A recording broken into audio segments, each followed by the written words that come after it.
Well, Hambini's been at it again. That 5-year-old has finally finished his 50-pound look aero project, an 18-year-old frame. Well, anyway, when he compared it to the latest and greatest aero bikes on the market, what was surprising is the wattage difference was actually quite small. And he put this down to one of the biggest factors was that the new disc brakes are not that aero. Well, let's just have a bit of a dive into this and see why I may have come to that conclusion.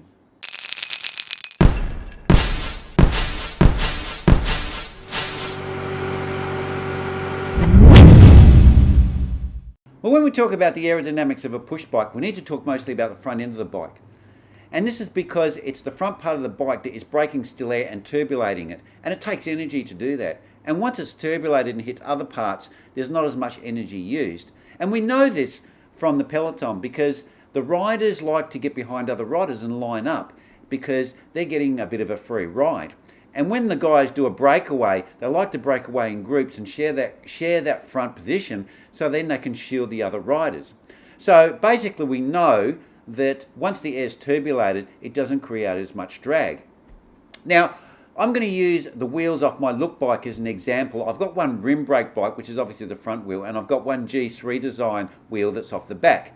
Now, when we talk about disc brakes, right, Campagnolo, when they make the disc brake wheels, they make the G3 design for the rear and the G3 design for the front, and it's exactly the same spoking. So now I'm going to use my brake wheel, and I'm going to demonstrate and assume that that's the front wheel, so then we can actually compare the rim brake front wheel to the disc front wheel that would have been on a disc brake Campagnolo bike with the G3 spoke design.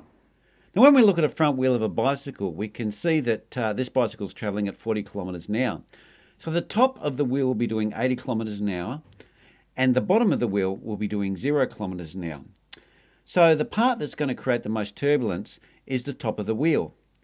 Now, in this turbulence coming up the top of the wheel is the rim brake that's mounted to the top of the fork. So the rim brake in this situation is not actually adding to the drag of the bicycle because it's actually situated in turbulent air. So the rim brake actually gives us minimal drag. If we assume that this cassette is actually a disc, and this is a disc brake front wheel, the G3 design that's used on Campagnolo is the same front and rear. Now, the top of the actual disc will be doing about 65 kilometres an hour, and the bottom of the disc will be doing about 28 kilometres an hour.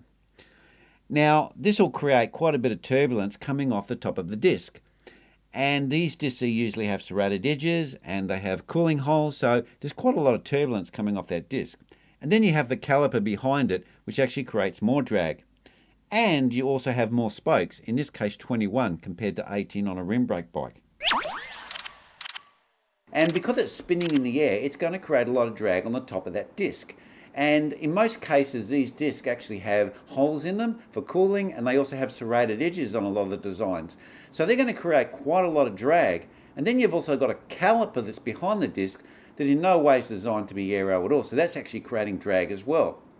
Now the other thing that you have with a disc brake wheel is that you need to transfer the loading from the hub to the actual rim. And to do this, you need to have a cross-spoking design like you do on the back wheel. That's why on the Campagnolo, the G3 design is the same on the front as it is on the back. Now, to do this, you also need to have more spokes. So with the G3 design, you actually have 21 spokes like you do on the back. And a lot of other manufacturers actually have up to 24 spokes or even more with disc brake wheels. And the problem is with having more spokes is that they create a lot more drag, and it's actually an exponential. As you get more spokes, the drag increases at a higher rate. So if you're at the lower end and you go from 16 spokes to 18 spokes, the drag difference is very little. But as the numbers go up, the actual drag that the spokes create becomes a lot higher.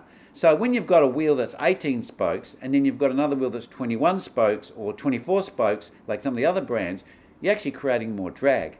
Now, this is exactly what Hambini was talking about. A disc brake design wheel and the spoke arrangement actually creates more drag. It is less aerodynamic on the bike. And that's why his look, that's 18 years old, that he was built, could actually compete aerodynamically with the latest bikes. Well, anyway, guys, that's where I'm going to leave it. And thanks for watching. And if you haven't checked out Hambini, go and check him out. He does some really good stuff. He likes to use some colourful words, so just be a little bit aware of that. But his background is in aerodynamics, and he really knows his stuff. So thanks for watching, guys. And I just wanted to follow up on what he had been saying about the aerodynamics of disc brake bikes. And I hope you enjoyed the video. And remember to subscribe and ring that bell. And I'll see you next vid.